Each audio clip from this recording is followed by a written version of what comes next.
शोधकर्ता रीमा दादा ने कहा, अब एम्स लाउंज को एयरपोर्ट जैसा बनाया जाएगा। मरीजों को नए waiting hall, air condition lounge और ई बस की सुविधा मिलेगी, जिसमें एक बार में 500 लोग लाउंज में ठहर सकेंगे। इससे एक दिन में 5000 से अधिक लोग टॉयलेट, वेंडिंग मशीन और एयर कंडीशन बस की सुविधा का उपयोग कर सकेंगे।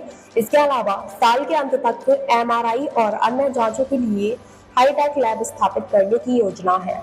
हाँ, जैसे पिछले 5-6 महीने में कई नई चीज़ें हमने हमारे डायरेक्टर ने करी हैं, जिसके कारण पेशेंट सेंट्रिक सर्विसेज हैं, जिनसे पेशेंट्स की सुविधा बढ़ती है। फॉर एग्जांपल, हमने जो हमारे सेंट्रलाइज्ड लैब हैं उसका टाइमिंग बढ़ा दिया है। पहले ये 9 से 12:30 तक होते थे, पर अब हमने 8:30 से 6:30 बजे तक हो गया है। तो अगर कोई मरीज़ यहाँ दिखाता है और वो जब तक फ्री होता है, डॉक्टर को दिखा के 12-1 बज जाते हैं, तो उसको कभी अगले दिन आना पड़ता था या कभी और आता था दिखाने सैंपल देने के लिए। अब ये फैसिलिटीज़ शाम को 6:30 बजे तक हो गई है, तो वो सैंपल उसी दिन दे सकते हैं।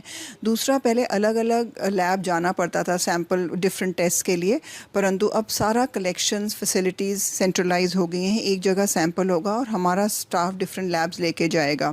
इन एडिशन टू दैट, कई बार हमें कई पर्चे फ़ोटोकॉपी कराने होते हैं, वो हमने हर सेंटर में, डिपार्टमेंट में फ़ोटोकॉपी मशीन लगा दी हैं। हमारे यहाँ अमृत फार्मेसी हैं, जहाँ दवाइयाँ 50 to 90% ऑफ कॉस्ट मिलती हैं, बेस्ट मेडिसिन्स मिलती हैं, generic medicines. In addition to that, Jan Aarogya केंद्र हैं, जहां अराउंड 353 मेडिसिन्स हैं जो टोटली फ्री ऑफ कॉस्ट मिलती हैं। जो कई बहुत महंगी मेडिसिन्स हैं वो टोटली फ्री ऑफ कॉस्ट मिलती हैं। इन एडिशन टू दैट, हमारे यहाँ क्योंकि पेशेंट का करीब 18 से 20,000 22,000 तक डेली फुटफॉल रहता है पेशेंट का, उनके साथ उनके केयर गिवर्स भी आते हैं, तो हमने यहाँ वेटिंग हॉल्स बनाने का हमारे डायरेक्टर ने एक बहुत बड़ा स्टेप किया है और ये कॉर्पोरेट सोशल रिस्पॉन्सिबिलिटी के तहत बन रहा है।